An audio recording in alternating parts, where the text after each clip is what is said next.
L'art dans la nature, dans l'UNESCO Géoparc de Provence, c'est une vieille histoire. Ça ne se compte pas en millions d'années, mais ça se mesure quand même en décennies. Ça prend sa dimension à partir de 1994-1995 pour les 10 ans de la réserve, et c'est à cette occasion-là que est venu pour la première fois Andy Goldworthy sur le territoire de Digne, du pays dignois, pour ses premières créations éphémères. Et à partir de là, il s'est enclenché une symbiose naturelle, quelque chose comme une osmose entre les paysages de la réserve ou de l'UNESCO Géoparc, qui sont des paysages éminemment géologiques, où la géologie perce dans le paysage à chaque endroit. Mais aujourd'hui, on a une collection de plus d'une centaine d'œuvres réparties sur l'ensemble du territoire du géoparc.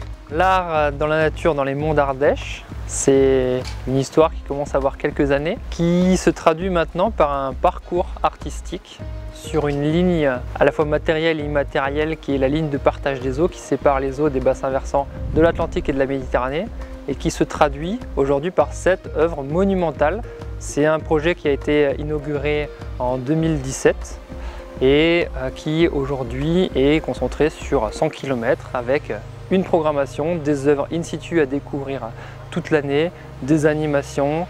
Si nous avons choisi pour ce projet de coopération leader le PNR des Monts d'Ardèche, c'est parce que, outre être un parc naturel régional, c'est un territoire qui est également un UNESCO Géoparc. Mais ce qui est commun, c'est d'avoir travaillé sur des projets d'art contemporain dans la nature. Et pour nous, c'est très important de pouvoir le réaliser en partenariat avec un autre géoparc. Et ça, c'est Leader qui le rend possible.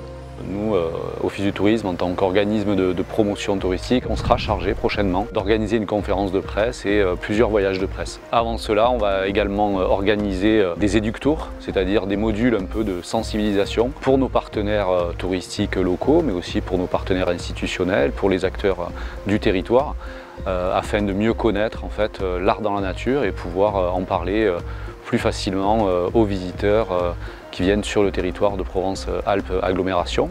Et puis ce dispositif est intéressant puisque c'est un programme de coopération et donc ça permet d'avoir des échanges d'expériences, des échanges de savoir-faire et donc de mieux valoriser le territoire en s'inspirant de ce qui est fait ailleurs. La plus-value de ce projet coopération leader, c'est tout d'abord de pouvoir être ambitieux, pouvoir innover, expérimenter et surtout prendre des risques. L'autre élément fortement lié à la dimension coopération, c'est de faire ensemble ce qu'on ne peut pas faire seul sur notre territoire. On a des problématiques de développement à la fois communes et spécifiques, et se réunir à deux territoires pour essayer d'aller plus loin ensemble, c'est unir nos forces. Et dans le aller plus loin ensemble, on a aussi dans Leader le partenariat public-privé, qui est un élément très marqué et très identitaire de ce programme-là.